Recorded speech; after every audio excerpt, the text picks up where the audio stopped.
Blake is just so clear in what he delivers for a message, and you look at him and you go, well, he's a young man. And I'm just going to tell you that since he's been a young boy, his dad has taken him into amazing meetings, and his father has traveled around the globe and worked with multiple presidents and all these different people, and Blake's been able to sit at the table with him. So the wisdom that he has is much more mature and in years than his age. And so I love the fact that we get a chance to listen to him and hear his heart and what he's got to say. So without further ado, I'm going to bring up my brother, Mr. Blake Goad.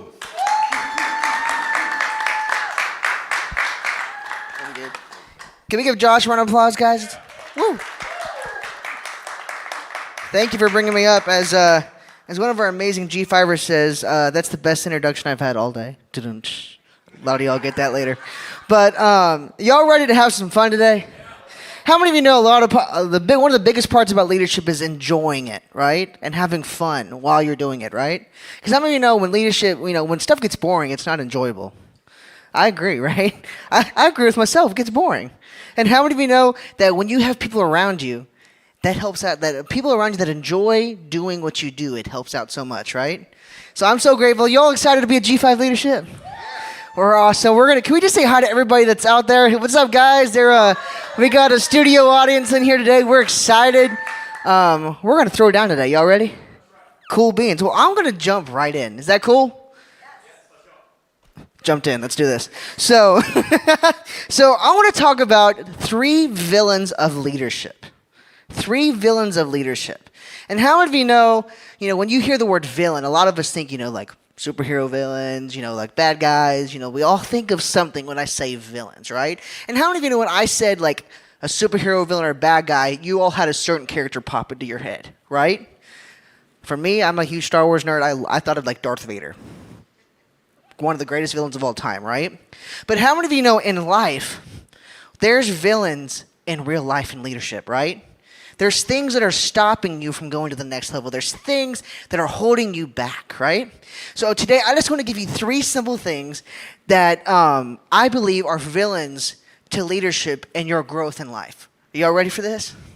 And the first one is going to blow your all's mind. This is this is real cool. This is fun. The first one, get ready for this, okay? Is yourself. Is yourself. How many of you know a lot of times people, when they're doing leadership and they're getting to the next level, a lot of times the things that stop them from growing is themselves. Is themselves. And how many of you know when you focus on yourself more than the mission or the cause you're going for, how many of you know it distracts you and takes the vision off the team? It takes the distractions. How many of you know? I love when I see people and when you have those friends that are they're just doing things they shouldn't be doing, and you're like, if I say something, how many know if you say it the wrong way to them, they're going to take it wrong. But also there's those people, if you say it the right way, they're still going to take it wrong. But how many of you know one of the greatest things in leadership is a lot of times knowing when to say the right thing to the right person to help them go to the next level. And I love what my dad says is what is success is an opportunity and preparation meet. Opportunity and preparation meet. And one of the greatest things I want to encourage you all to do is when you go and you start and you're doing what you're doing and you're dealing. How many of you know, I love what my dad tells the story about when he was in Chick-fil-A. Have you all ever heard of Chick-fil-A? It's kind of a big deal, they cook cows there. It's kind of fun, Didn't let me get that later, but But how many of you know he was sitting down with True Cathy one day, which is the founder of Chick-fil-A, and True told my dad, he said, Tim, do you know when people need encouragement? And my dad was like, in those moments when you're like, oh, I know this is a teachable moment, it's one of those moments, and he goes, no, sir, would you tell me? He goes, if they're breathing, they need encouragement. How many of you know you have those friends, no matter what they are or what they're doing, no matter where they are in life, they just need somebody to come along and go, hey, bro, you got this. You can simply just say, hey, buddy, what's up? I have so many friends that will just text me and be like, yo, what's up, dude? And that alone makes me feel so awesome. Because how many of you know they were thinking about me? My dad is the master at thinking about people. And you're thinking, well, Blake, how can somebody be a master at something? Or like, how do you know that?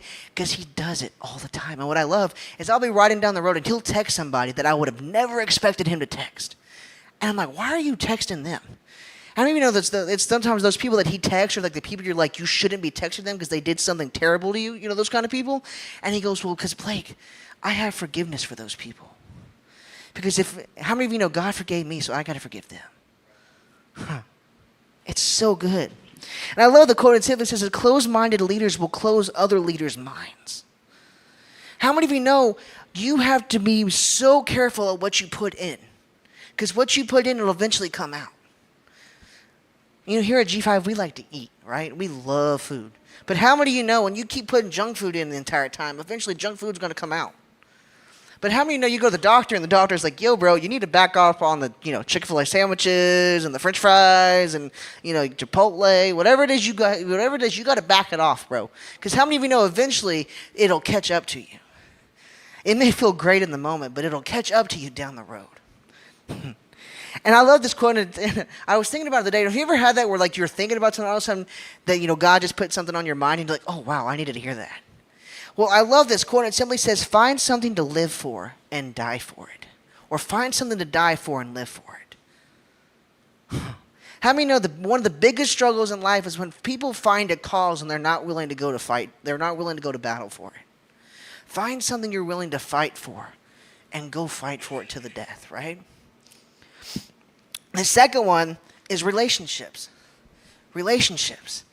How many of you have those friends in your life that you hang out with all the time? And then you have those people you don't hang out with all the time. Now, sometimes it's unconsciously and sometimes it's consciously that you make a decision that you shouldn't be hanging with those people, right? And I love what my dad and my mom always taught me, which is that the 5 closest people you hang around will determine who you become and what the outcome of your life looks like. The 5 closest people. How many of you know that's not a lot of people? So one of the biggest things that I was so thankful for is my dad helped, they taught us how to not be so easily influenced on stuff. And you're thinking, Blake, well, that doesn't really make sense. Well, how many of you know what you choose? Like I was talking about earlier, don't eat too much Chick-fil-A. And, you can get grilled chicken if you go to Chick-fil-A. It's good. But how many know what you put in, again, must come out? So what your friends do will go in subconsciously and come out. I used to love watching John Wayne movies. I still do. A lot of you are like, who's John Wayne? Like, look him up. It's like, I love John Wayne, but I didn't realize how much John Wayne cussed in John Wayne movies. And so we went to a friend's house one day and we were just hanging out and I was like 9. I was playing pool and I messed up and I said a cuss word and I didn't even realize I did it. And after I did it, I was like, oh, shoot. I was like, I'm not supposed to do that. And so later I went to my dad and I said, hey, just a little heads up, this went down and I said this. And he goes, oh, okay, buddy. And I was like, but how many of you know I didn't realize what I was watching got put into me and eventually came out? And how many of you know the relationships you have in your life will determine what goes in and what comes out? That is one of the greatest things I am so thankful for is the people that I'm around. I am so thankful that they have the same heart and the same mind and the same spirit as my family. I am so thankful for it. And here's what I love. And my dad I remember I went to my dad one day and I said, Dad, there's these people that keep asking to hang out. But I know I shouldn't hang out with them. What do I do? And he goes, if you hang out with them, just make sure you're influencing them and they're not influencing you. And I was like, huh. And then in the back of my head, I was like, well, that's easier said than done, but cool, let's try this. So, but how many of you know, nowadays I've learned a little trick. I bring people that have the same heart and the same mind as me to those places when I hang out with those other people, so I have more people that can help influence them in a good way, so I don't get influenced. And that's also another term is called having your back. Having friends that have your back. I'm so grateful for that. And I love this. If you don't have the people that value the potential inside of you, when God blesses you, they will not value where you're going. Have people value where you're at now. So when you get there, they'll value where you're at. And I was so thankful, how many of you all have ever been through something? I think we've all been through a little bit of something, right? I'm gonna put all four up here. But how many of you know that one of the greatest lessons I learned is to remember where I came from, but don't hold it close to me, because where you came from will affect where you're going. And you're thinking, Blake, well, how does that work? Well, I love to take lessons from where I was from or where I came from to change what I did wrong in the past to be better in the future. That's massive. It's kind of like the game of golf. I don't know if anybody here has played golf, but I love golf. And how many of you know you practice one bad thing over and over again, eventually when you get on the golf course, you're going to hit that bad shot. And I love what Arnold Palmer said, is that if you can do something, if you can play golf, you can do anything in the world. Because number one, golf teaches you patience, and number two, golf teaches you respect. And I have no patience. But when I get on the golf course, it teaches me patience very quickly. Because how many of you know, when you got to stand over, you got a group in front of you that are playing so slow, and you're just like, I want to go up there and take them out back and show them how to play golf. Like, let's go. But how many of you know it teaches you patience with people? Patience with people. Sometimes people ain't perfect. Well, I know for a heck I ain't. So I don't know. Well, I might be. I don't know. We'll see. But but how do you know you gotta have fun with patience? I love the people that pray for patience. I'm like, heck no. I don't want to pray for patience. Because God will put you in a situation you're like, shoot, I prayed for this, right? It's like, I didn't pray for this. It's so awesome. But number 3 is bad culture. The third villain is bad culture. And I'm so thankful here at G5 that we have an amazing culture. But how many of you know one slight mistake or one wrong move can change everything, right? And here at G5, we have these things called values. How many of you know that, rules and values are two different things? I remember when you go to places and here's the rules. I'm like, well, those could be broken. Values are a little harder to break, right? And here at G5, we just have 3 simple things. Well, I'm just going to pull 3 of the values that we have. And I believe these are massive to help keep your culture so pure, right? It's number 1 is we want to make it better. Make it better. And here at G5, you're thinking, well, how do you make it? Again, I keep bringing this up, but how many of you like food?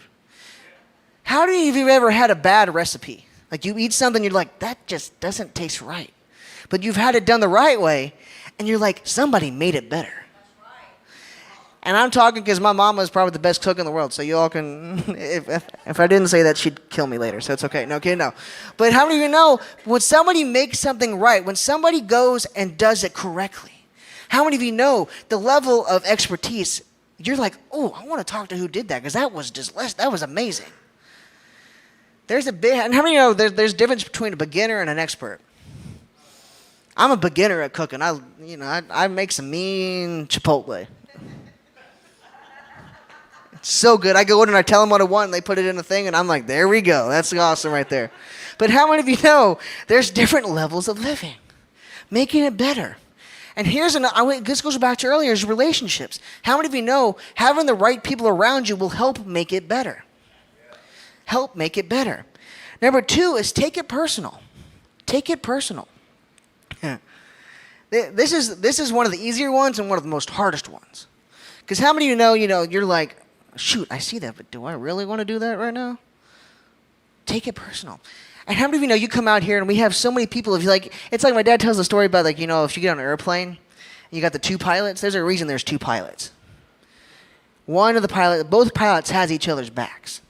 Because how many of you know they're up there flipping buttons and doing whatever pilots do? I honestly don't know what they do. I fly for a living, if you didn't know that. So they're hitting buttons. I'm like, okay, that looks fancy to me. I don't know what that is. But how many of you know if a pilot misses one of his steps, the other pilot will just reach up and complete his step for him? He takes it personal. How many of you know it's another way to have each other's backs? He didn't go slap the other pilot up the side of the head and go, bro, you missed a step. Come on. No, he just, he saw he missed it, he flipped it, and he did his thing. How many of you know it's so grateful? I'm so grateful that I have people that help me take it personal, they take it personal with me. So if I miss a step, they got my back and they'll handle it. They don't make you feel like a jerk when you did it wrong, right? And number 3 is stay fit. And a couple with last leadership, I talked about 3 healthy habits to have in your life. And there was a quote. There's the second point of when I did it last week was listen, read, and watch. Listen, read, and watch. And I feel like that's so huge with Stay Fit because my dad and I are dyslexic. I'm just going to put that out there. So like reading and spelling and all that stuff, that ain't our friend. It ain't. I'm so thankful they came up with like Siri because that helps me out so much. Or they have like books on audio because I can go and listen to it. But how many of you know what you listen to, what you read, and what you watch will help you stay fit? You're thinking like, well, when I think of stay fit, I think I got to go work out. Well, that's a major point of it. But how many of you know keeping your mind healthy and fit for what you're going into in the next chapter of your life is so huge. So huge. And I remember wherever I went and I got in the car with my dad, I was like 5 or 6 years old. I was one of the few people my age that knew what cassettes were. My dad had a cassette. There was a cassette, and he always had a CD, a cassette. We have old albums, all that stuff. And whenever something go wrong, I used to love it because he'd be like, I need you to fix this. I'd have a pencil and a pinky, and I'd twist that thing back. I got the master. I was the master at fixing cassettes from my dad. But how many of you know him doing that when I was little then carried over to me now? So I'm always listening, watching, and reading stuff that I know that most people probably wouldn't do. But how many of you know it's going to affect me in the future? It's going to affect me in the future. And we have a quote here. It's so fun. It simply goes as you can belong before you know how to behave. You can belong before you know how to behave. And you can also belong before you know how to believe. And you think, Blake, what does that have to do with leadership? And to be honest with you, I believe it has to do with everything with leadership. How many of you know when you go to a place and you don't know what you're doing at that moment in time or state? Well, you know a little bit, but how many of you know you go to a new job or you go to a new workplace? How do you know it's so helpful when you have those people that come up and just go, hey man, let me help you out here. Let me show you how to do this, compared to somebody bringing you a new one. And that's what I'm so thankful for this place is because I can come and I can belong before I know how to behave and believe. When I do something wrong, they're not going to be mad at me. But how many of you know that if you can master these 3 things, yourself, relationships, and culture, it'll change everything, right? And so the guy that I'm about to bring up is the master at all 3 of these. And he's probably like, why are you saying this? Don't say this. He's the master at this. He's taught me a lot about leadership. Well, not a lot. Everything I know about leadership. Let me change the verbiage on this one. Him and my mom are amazing. This place wouldn't be this place if it wasn't for them. So I love this guy. I'm going to bring him up because I don't want to keep taking his time. But will you please help me welcome my amazing father, Mr. Tim Goad. I think I'm going to use this. Great job, Tiger. That's Blake. Will you give Blake a hand? I love it. Wow. Look at your neighbor and say, I can tell I'm a better leader than you are. I just wanted to let you know that. I'll take that, baby. Yes, this is my gorgeous wife. Her name is Gay. We've been married 30 years. We dated 5 years long distance, and I love that. Harold, it's good to have you back. This is my buddy right here. He's been in Texas, and I love it. We got new people. Thank you. Welcome. I used to do this, and we would pack this place out, and now I'm kind of moving this more for a taping, and we just invite for people that want to come and be a part of it. You'll edit all this out, I'm sure, before we move. I appreciate it. Great job, Blakey. Incredible material there that I would just encourage you to grab and make it happen. I'm so proud of you. Our daughter is here too, Bree, who is an incredible leader herself. And Blake, and so I love you, and I love to embarrass her. She's looking at me right now going, Daddy. And so I'll move on like any great leader would. It's so good to see you guys. It really is. Hey, I'm going to talk to you today about culture. How do you create an environment where people want to come to? And when they get in it, they feel inspired and challenged. And they even get to the place where they get hungrier to grow, to be more, to do more, to help more, to make a difference in this world. We want to create a culture in a world that we live in that really, we just want to make a big difference. We want our lives to do more than just be financially successful. We really want to live in a world where we're adding value to people's lives and we're increasing their value in their personal life, in their home life, and in their business life. I just said a mouthful because most people focus in just one area of their life, and men, we tend to stay in the boxes that we feel like we can win the most in. We don't like going into spaces and places that we don't feel like we can win. We want to know we have a competitive advantage, or we don't want to do it. I have friends of mine that are like really high performers in this world, but they won't golf. And the reason they don't like to golf is because they don't feel like they can dominate. And so as you move forwards in culture, we want to move a culture that is not filled with a bunch of people who feel the need to dominate, but actually feel the need to elevate. Elevate people around them. And as you elevate, as you set the example, as you set the pace in your life, in your company, in your staff, in your salespeople, can I tell you, you're going to begin to change the world at a whole nother level. When you start building a powerful culture, you realize you now have a shot. It's not guaranteed, but you now have a shot at changing somebody else's life. Now, if you think it's easy to change somebody else's life, just try to change something in yours. Exactly. That's what I'm thinking. It's so easy for me to see in other people what they need to change, and sometimes it's so hard for me to see in my life what I need to change. I would encourage you to do a little bit of homework, and that is find 5 things in the next 30 days that you could do to change. Change something in your health, change something in your attitude, change something in your commitments, change something in the way you make people feel around you. Most of you don't really understand how you make people feel, how you help people see themselves in a completely different light. We'll talk about that. It's amazing because culture is filled with a bunch of values that drive behavior. Let me say that to you one more time. Culture is filled with values that drive behaviors. Now, I want to tell you, I'm only going to talk for about 25 minutes today because I found out that leaders don't have time to read 300-page books or listen to our podcast. So I'm going to shrink this. Now, if you come to G5, if I have an event, I will probably speak for about 45 minutes, and then I will do this today, where I sit and I just talk with you about questions. So I want you to start thinking about questions about leadership and life and performance and relating to people and how do you get to the next level. A leader is a very, very powerful person.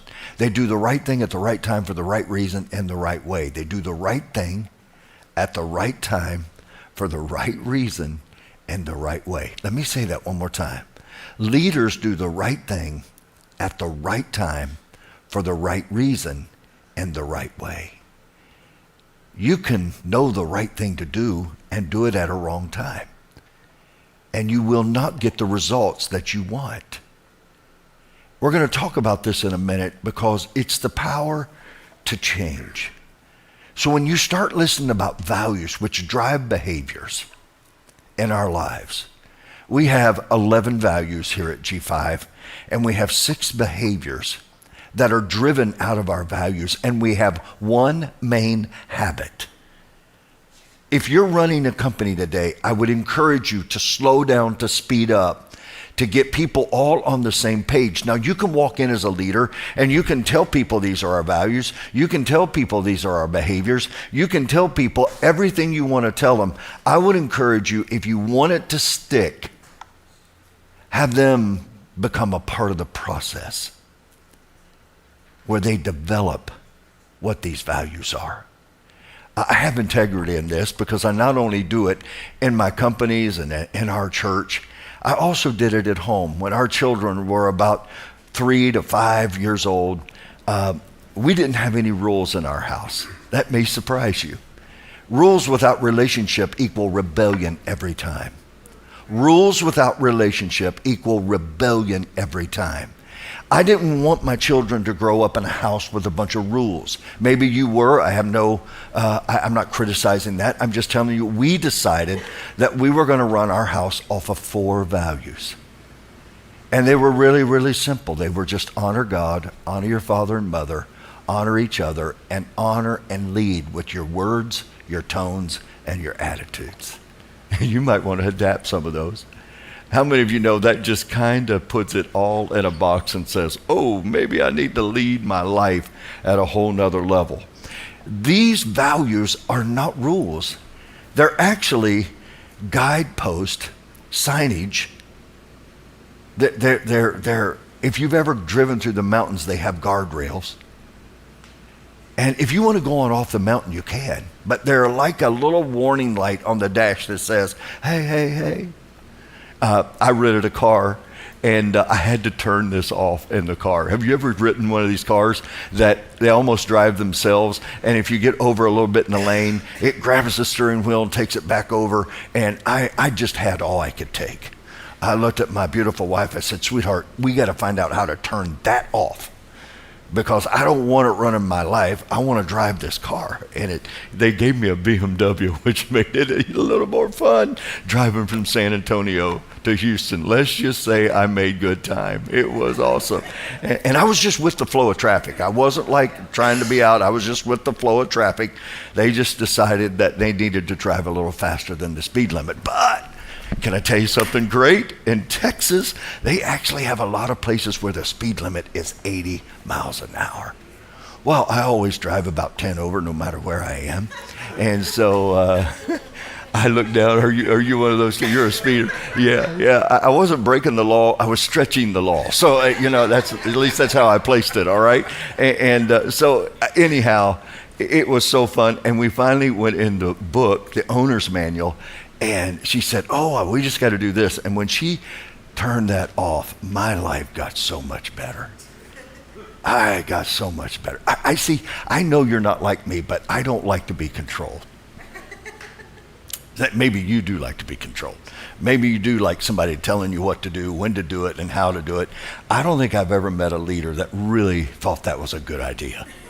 Matter of fact, the most amazing thing about leaders that I coach is I don't tell them what to do. I simply give them another option, another look, another perspective, and say, now you decide it. I even did this in our home. My wife and I write a lot of books on family and marriage. I even did it with our children when they turned about 10 years old. I started a term that's called deparenting. And I would walk in and say, hey, you're going to have to make the decision. You've got 3 choices to make. Here's the question you've got to learn. Can I live with the consequence? Wow. How many of you know every day of your life you get to choose? When you're born, you look like your parents. When you die, you look like your choices. You get the privilege to decide in your life. So what these culture and values are is they're a blueprint, they're a guideline, they're a map, they're a light.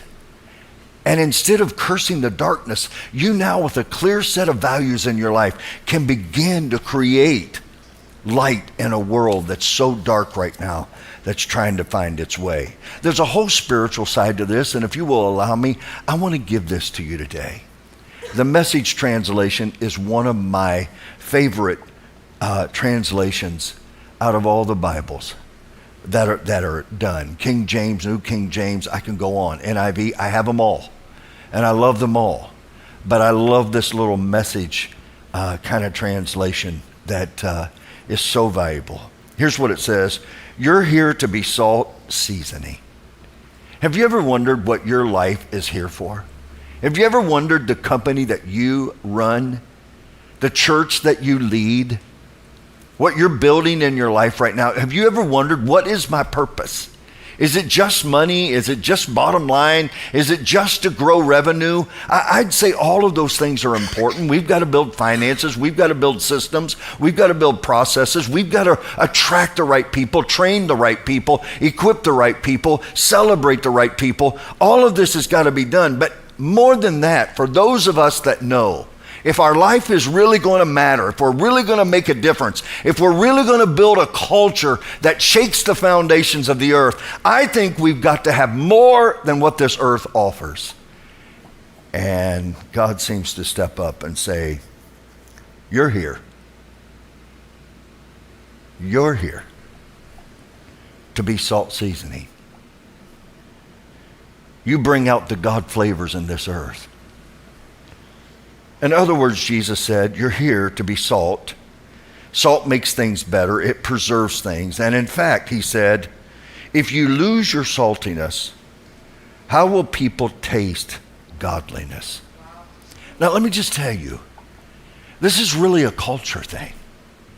If you don't live the values that are on the door of your company, if you don't have a clear set of values, but more importantly, if you don't live them, if you don't demonstrate them, if you don't set the example, hey, listen, Dad, you can have all the greatest rules and values in the world, but the world demands an example over a teaching.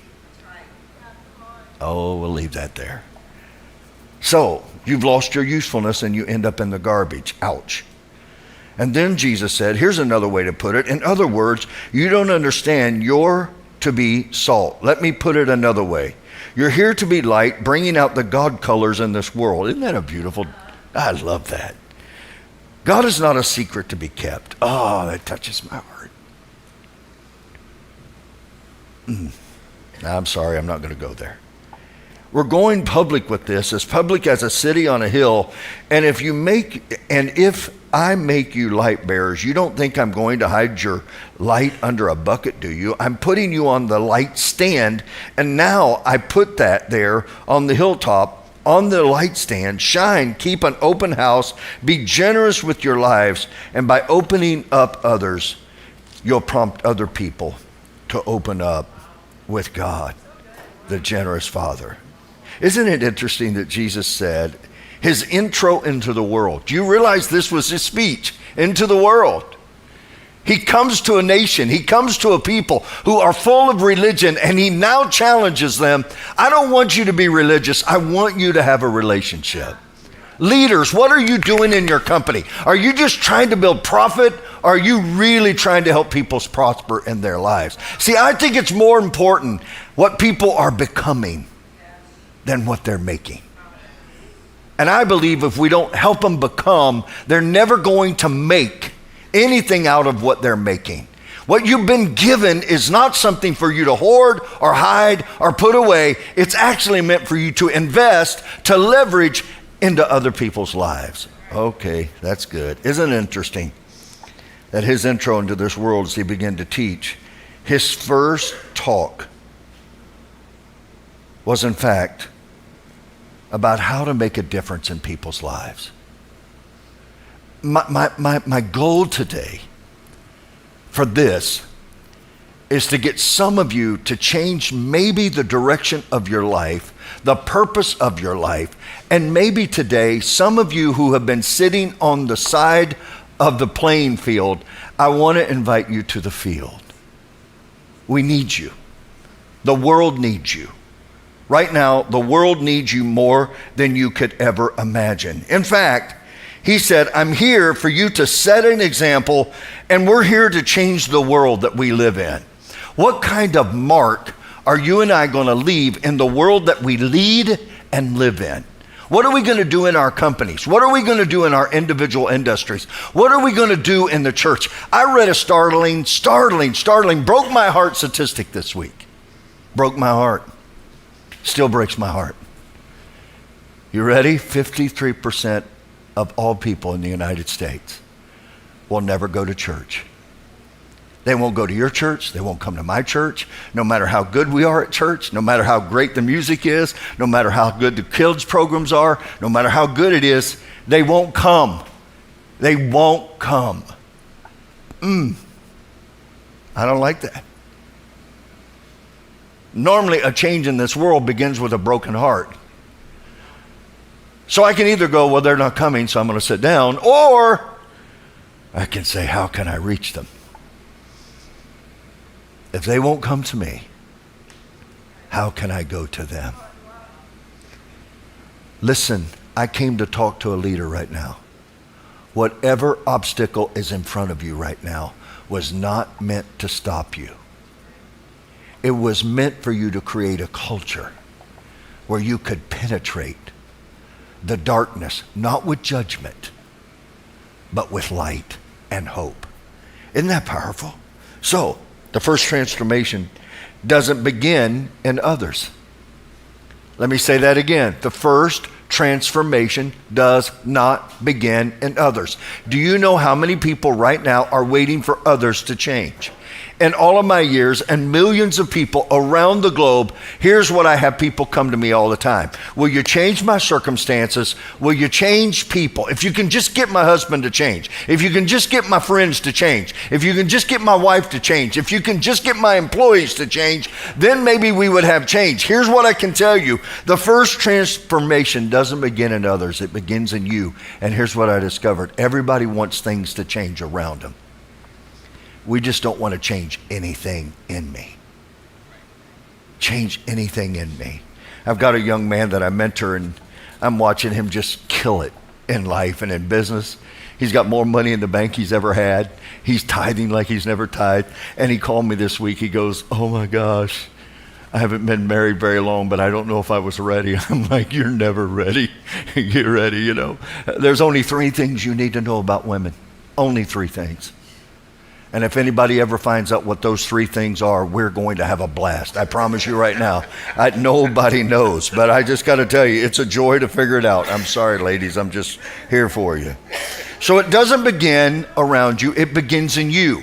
You and I need to be the change that we desire in this world. I hope right now there's something inside of you going, I want to be a part of that. I want to build a company. I want to build a church. I want to build an organization that we not only build the highest performing salespeople in the world, but we create an environment where people get it better in every area of their life. Would you join with me in saying this? It starts with me. It starts with me. My marriage getting better starts with me. My finances getting better starts with me. Taking it personal, it starts with me. Making it better, it starts with me. Staying fit, it starts with me. In our culture, it starts with me. Be the change that you want to see in this world and watch what happens. You see, you cannot give what you do not have. You cannot give what you do not have. Now I want you to listen very closely, please. My name is PT. I love you. If you learn something and teach it, but you're not doing it, you will produce frustration, not fruitfulness. There you go. The world is full of knowledge. The world is full of knowing. And we have bought the lie that if I know better, I will do better. But knowing changes nothing in your life, and knowing gets you nothing.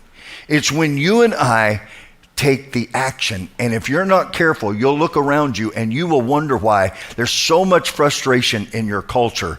It's because we don't have enough people living it. We have people teaching what they do not live. There's no way to tell you the price of great teaching and bad living in every culture. One employee doesn't understand how their bad behavior, their bad attitude, their bad heart, their unforgiving heart touches everything in our lives. So I want to tell you, in our lives, if we're going to be change agents, it's going to be difficult. And here's why. Are you ready?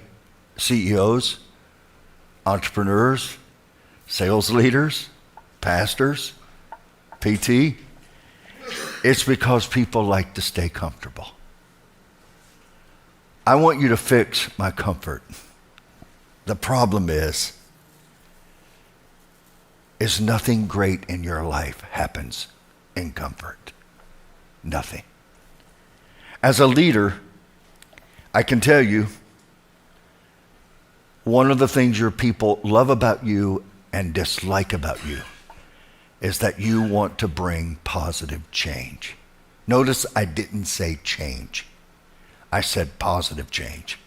I know a lot of leaders, they change everything very often to keep distraction and dilution, but it never releases power in an organization. There are 3 words I want you to put in your life and in your culture: predictability, dependability, and defendability. Are you predictable? Do people know what you're going to do? Those closest to you, do they know that you are going to be full of love and kindness and yet strength? You see, the difference between influence and authority is so massive. I know people that have influence that have no authority. But if you have authority, you will have influence. Influence is just how I impact people. Authority is being able to walk in a room and know who you are, know what you're not, and walk in that kind of power. You can't be everything. You're going to need somebody else in your life. I need a lot of people in my life that will walk into my life, and you need people in your life. By the way, I would say you are 5 people away, right now, 5 people away from a totally different life. Can you attract them? Can you keep them? Can you bring them in? It's so critical, and you're in my life. Here's what I thought for the longest time. I thought people that were being led hated change. And then I found out leaders hate change unless it's their idea. I'm not going to teach on this today, but the first thing people think about when you implement change in their life, in your house, just go home. I challenge you, go home and move some piece of furniture in your house. Move it. Move the trash can. And you're about to find out something's going to break out. Who moved it? So much that somebody wrote a book called Who Moved My Cheese? So the process of implementing change is really, really, really critical. Can I tell you, I am not happy about COVID. I think it's a curse. That's me. But one of the benefits I've seen out of COVID is that it made so many of us get out of our comfort zone. So many of us, in order to thrive in this new world that we live in, this pandemic, can I tell you, it's made us get out of our comfort zone. It made me get out of my comfort zone. It made me move away from just doing live events to having to buy a bunch of television equipment, which I couldn't afford, to try to reach a people I didn't even know if I could reach them. Now, how many of you know that takes a lot of faith? But I've been wanting to do it for 25 years, and when this happened, it forced me. It forced me. You will either lead change or you will be forced to change. I would encourage you to make the changes in your life that you need to make. But it took every person I know out of their comfort zone. But I want to tell you this, everything you need and everything you want. I'm going to say that again. Everything you need and everything you want is on the outside of your comfort zone. Right now, if I sit down with you and we had a cup of coffee, do you know what you would tell me? You would tell me the story about who you are. Well, I'm shy. Well, I'm backwards. Well, I'm not good. And you would tell me all that, and I would listen to you, and I would validate you. But let me tell you where I probably would get to. I'd say, are you ready to get rid of that lie? Well, I'm done. I did my work. I've done it. I got integrity in this. I built an organization. We had 500 employees, 180 nations. I had 88,000 at-risk kids in a program. We had 180 nations where we were doing food and Bibles and blankets. And one day I woke it up and I said, I'm not having any fun. I'm not going to live the rest of my life like this. Now, let me tell you why this is important. Because most people spend their whole lives building a kingdom and spend the rest of their lives protecting it. It's not mine. So let's get busy. Let's get outside of our comfort zone. Can I tell you, these last few months have knocked us out of our comfort zone. It produced a culture that was full of fear. And I'm not saying we don't need to walk in wisdom. Hear me. We need to walk as the wise. But what I'm telling you is we can never, ever, ever let fear be the dominating factor in our life. The two dominating factors in your life should be love and faith. God will make a way where there seems to make no way. So it's time to change. So let me ask you a question. If I ask you to hold up 3 fingers right now, just hold up 3 fingers for me. Will you do that? Everybody here, just hold up 3 fingers for me. Okay? So I want you to look around. I want you to look around. 3 fingers. Look at this. Some of you do this, and some of you do that. Isn't that amazing? So I want you to just try for 7 days. Instead of holding it up the way you did, change it and do it the other way. If I ask you to fold your arms right now, fold your arms. Can I tell you what you're going to find out? You have a way of folding your arms. And if I ask you to change it, oh, it's so uncomfortable. It's so uncomfortable. And so what happens is I come to you and I say, hey, it's time to change. And you're going, well, everybody else needs to change, but I need to keep my 3 fingers the way they are. And I need to keep my arms the way they are. Matter of fact, this is really, can I tell you, we even get so spiritual that when we pray, we hold our hands a certain way. And sometimes just try to move a finger. Just do something. You're going, God can't hear me right now because my fingers are not in the right place. But it's funny, we spiritualize these things. Can I tell you right now, the people you're training in your company, the people that you're bringing on your team right now, the children that are in your home already have built. This is how you do it. This is how you do it. Can I tell you, everything that matters to you is outside of your comfort zone. Right now, you're married to people that honestly, they're not going to change. I'm not going to change. Matter of fact, we get offended and we get mad when people want us to change. I ain't changing. I just want to tell you, we launched G5, I think right 2 months, I think, right before the pandemic. And we were on a growth track like you couldn't imagine, trying to put people in the building. How many of you know every solution brings a new problem? So we got so good at online, guess what? People would rather watch it online than have to get out and put on clothes and go out. They just go their underwear, hey, praise Jesus, it's good, you know? And so everything we do creates a new challenge. I got to change more than anybody else on this planet. Isn't it amazing that in your life right now, how much your life is driven by habits? Habits. And don't mess with my habits. Don't mess with my comfort zone.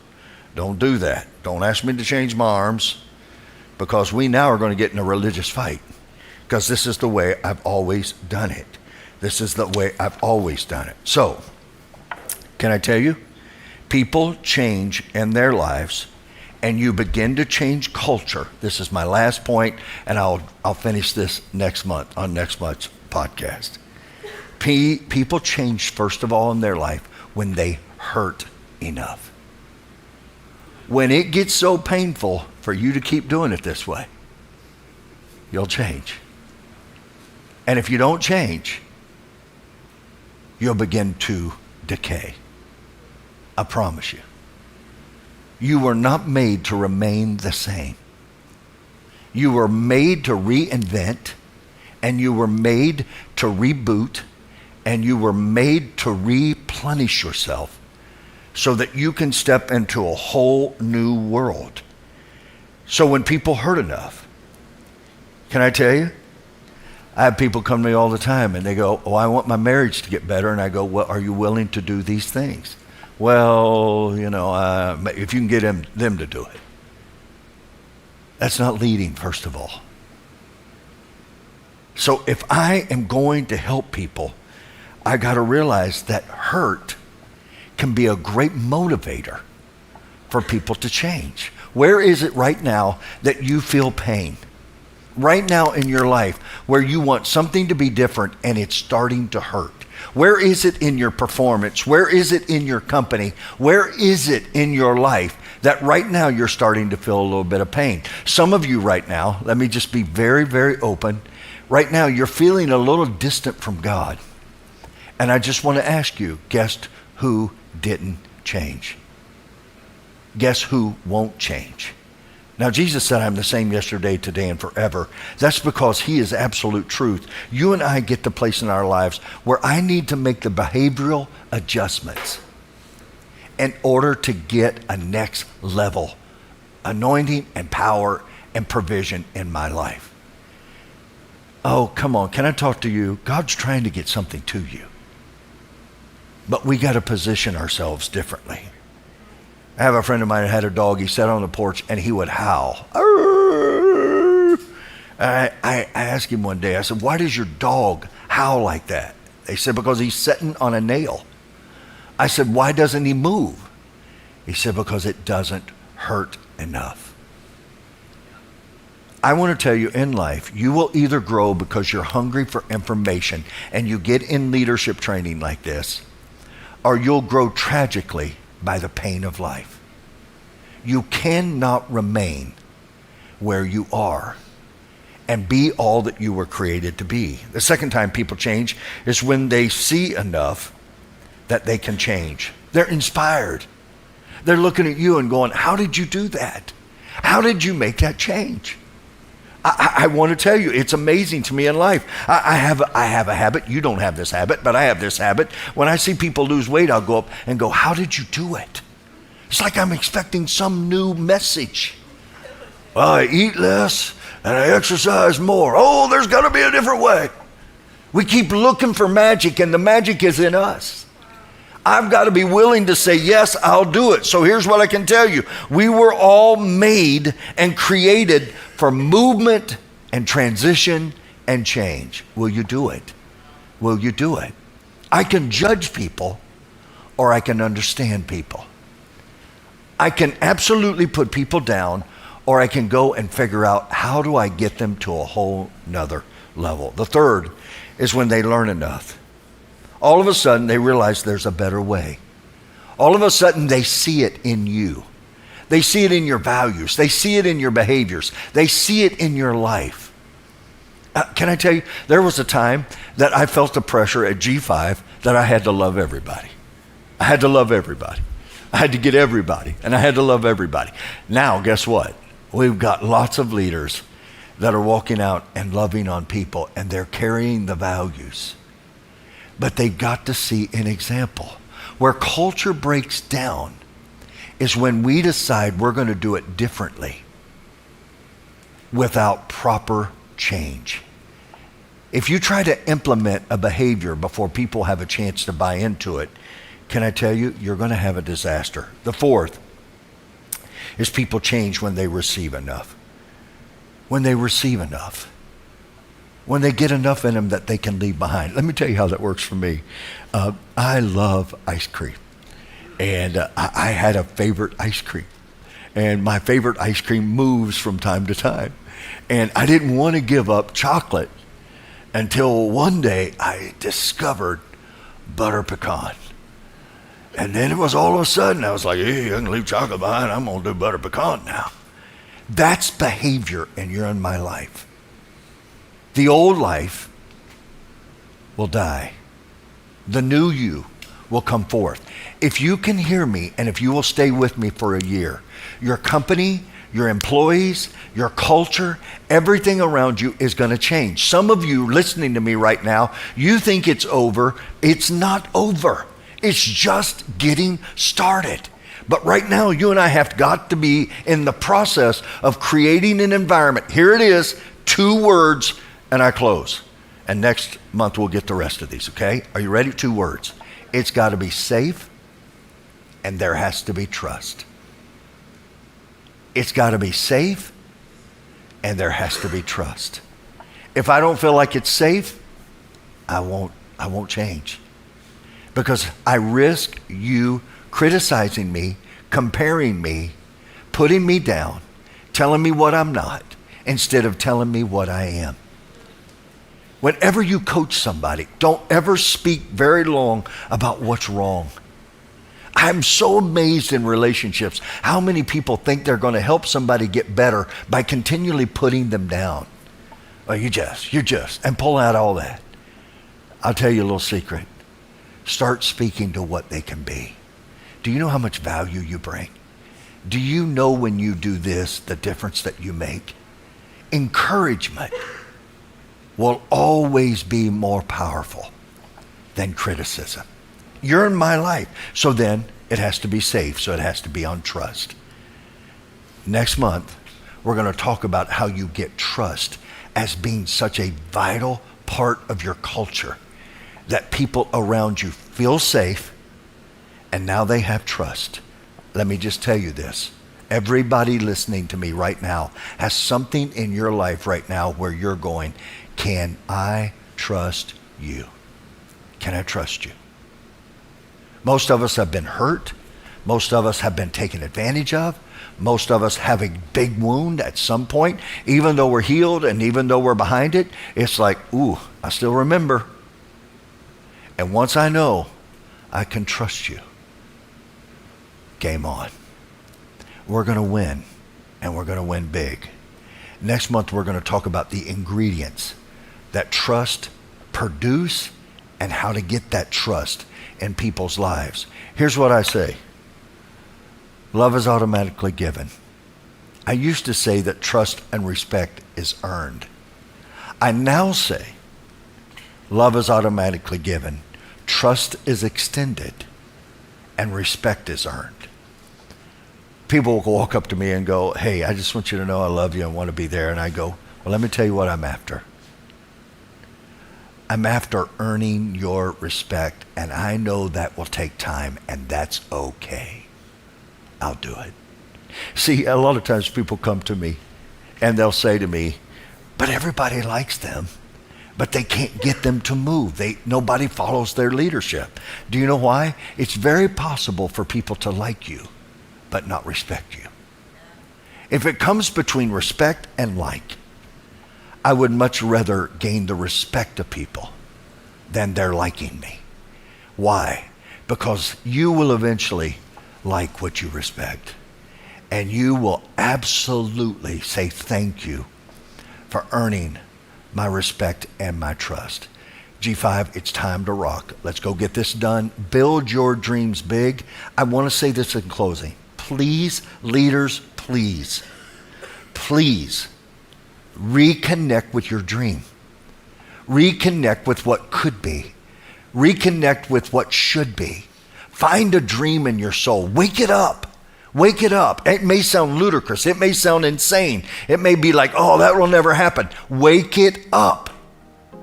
It was put there for you to make a difference and act on it. Go make it happen. Charge.